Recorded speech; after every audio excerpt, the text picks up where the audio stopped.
Peace talks to end Venezuela's largest anti-government protest in more than a decade have stalled once again. This after a U.S. Senate committee passed a bill on Tuesday that would impose travel and financial sanctions on individual Venezuelans. Now, that measure still has to clear many hurdles before it finally becomes law. CCTV's Markovits has more. Venezuelan President Nicolas Maduro attacked the United States for meddling in his country's domestic affairs after a U.S. Senate committee voted on Tuesday to apply limited sanctions on individual Venezuelans. The mostly bipartisan effort would freeze bank accounts and deny visas to Venezuelan officials accused of human rights abuses against anti-government protesters.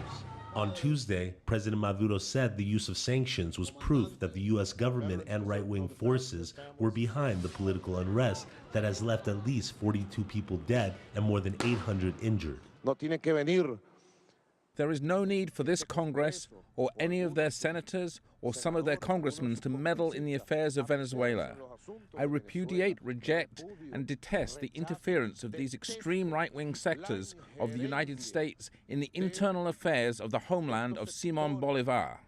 This comes after peace talks between Venezuela's warring factions once again stalled. Venezuela's opposition says the government won't consider a key condition: amnesty for jailed activists. We insist on waiting for the government to take a stand, to give signs that the government shows their willingness so that this window of dialogue doesn't shut, so that this path doesn't get cut off, blocked, or ruined, because it's a path the country needs.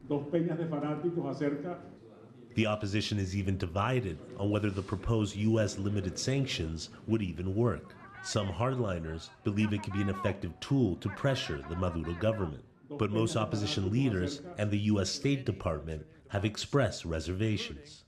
David Smiled, an expert in Venezuelan politics, believes the sanctions would strengthen the Maduro government, much like the U.S.-Cuban embargo did for Fidel Castro. If these sanctions go through, this is going to provide evidence for the Maduro government that there actually is this attempt by the United States to sabotage the Venezuelan government, And so it's going to provide a name and a face for something he's been saying for a long time. It's going to allow him to deflect attention from the economic problems, and I think it's also going to have a real negative impact on the dialogue as well. The full Senate is likely to vote on the sanctions bill very soon, but most political observers believe that even though the U.S. State Department is reluctant to impose sanctions, if the Senate bill gets reconciled with the House version, President Barack Obama will likely sign it into law. Markovits, CCTV, Caracas.